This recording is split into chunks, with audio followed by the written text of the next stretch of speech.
Welcome back to the channel, and today I'm counting down the top 10 worst changes in Attack on Titan live action.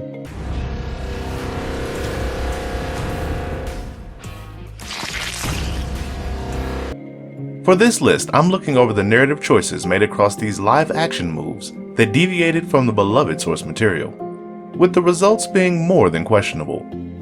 I'm not trying to cast aspersions since it is its own thing, but it's hard to avoid the fact that these changes are shockingly bad.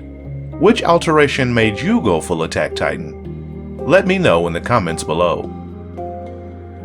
Number 10. R.I.P. Jean. From being a stubborn jerk to becoming a valued member of the Survey Corps, Jean kept his cool during the heat of battle and always delivered.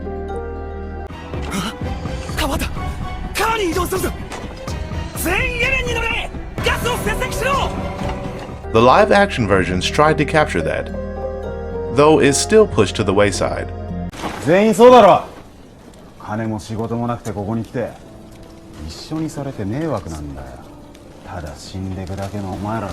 But that's not the big criticism we have here. No, we're annoyed that they killed him off. You have legions of original characters in this flick, but you went ahead and killed off Jean. Why?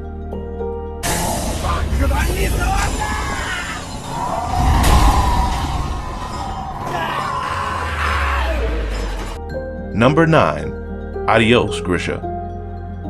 Eren's father has not had an easy life, all of which culminated with his brutal demise by turning his own son into a Titan, and then being eaten by him.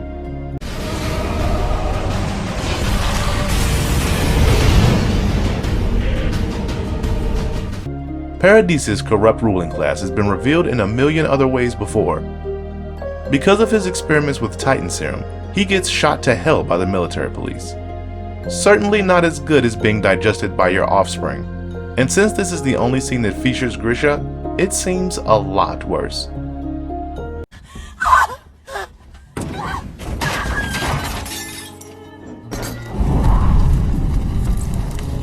Number 8.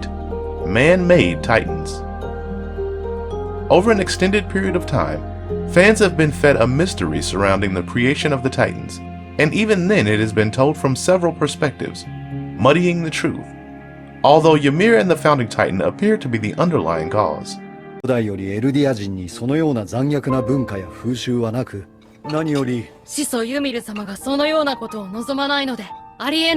Considering time restraints, the movie decides to simply leave out all of that and show that humans were responsible, and that the Titans are the result of man-made viruses.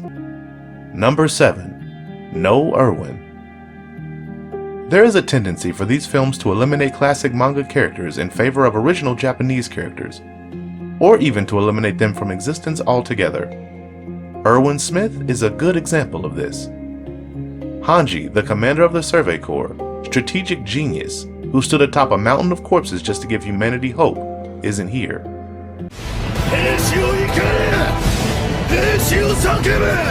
Although we're glad Hanji made the cut, we feel his absence here is wrong on so many levels.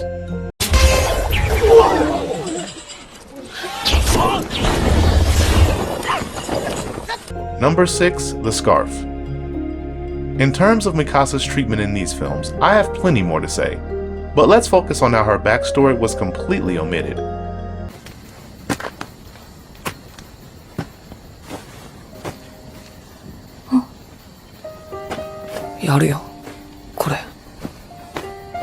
Rather than Eren gifting Mikasa her signature scarf after her mother's murder, he gives it to her on a whim the day before the Titans invade. As a result, there is no trauma for them to bond over, no reason Mikasa would cling to Eren, no reason for her to become strong. They just undermine the whole foundation of her character. And that's still not the worst change they made. Number 5. From Parody to Japan. With Attack on Titan, the world building is amazing, adding layers upon layers throughout its run, all of which stem from what was supposed to be mankind's last bastion beyond the walls, Parody Island.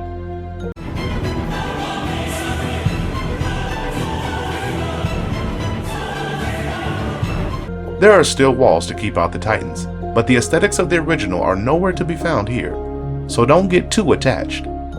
Instead, the movies chose to set the story in modern-day Japan. Guess it's a good thing they won't be making part 3, since this uprooted any future prospects of adapting anything to do with Marley.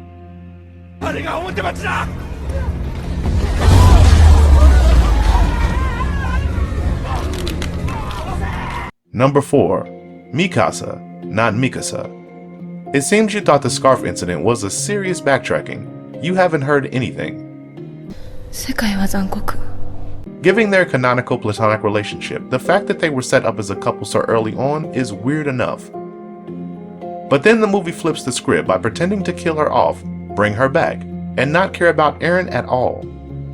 She shows frustration towards him to the point of open hostility.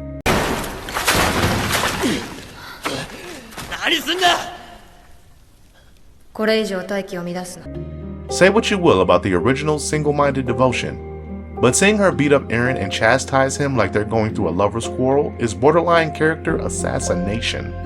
Number 3. No Reiner, no Bertolt. It's not like they were essential to the plot or anything, right? They weren't one of the Source's most powerful and tortured villains.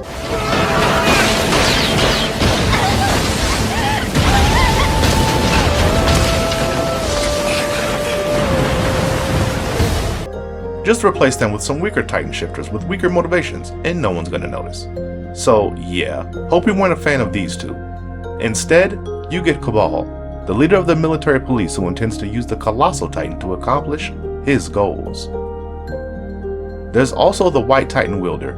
We'll get to him, trust us.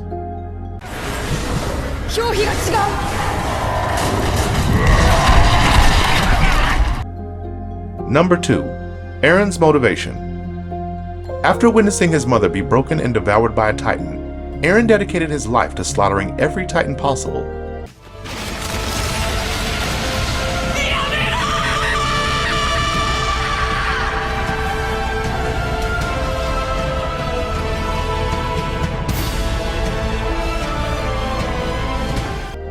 Of course, as the story would go on, his ideology would expand and shift in ways no one could have predicted.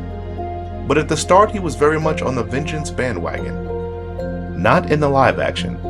This version barely remembers his parents, and is only motivated to join the military because he thinks Titans killed Mikasa, only for her to be revealed to be alive later on, thus canceling out any reason for him to fight. Full credit to actor Haruma Mura, who's doing best with the material given to him, but the end result doesn't hold up. Number 1. Shikishima.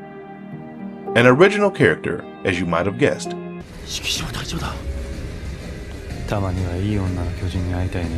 Shikishima isn't only a replacement for Levi, standing in as humanity's strongest soldier, but he also takes the place of Reiner and Zeke. In that, he's the White Titan, and is also Eren's brother. That's so convoluted. Bad enough they brushed off one of the most popular characters in the series and replaced him with someone far less interesting. But to then fuse him with 2 others that have radically different motivations? Yeah, we cry foul. Oh, and he also wants to bone Mikasa.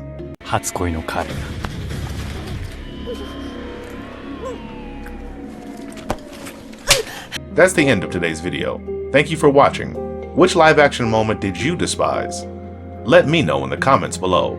Thank you and have a great one. Bye bye.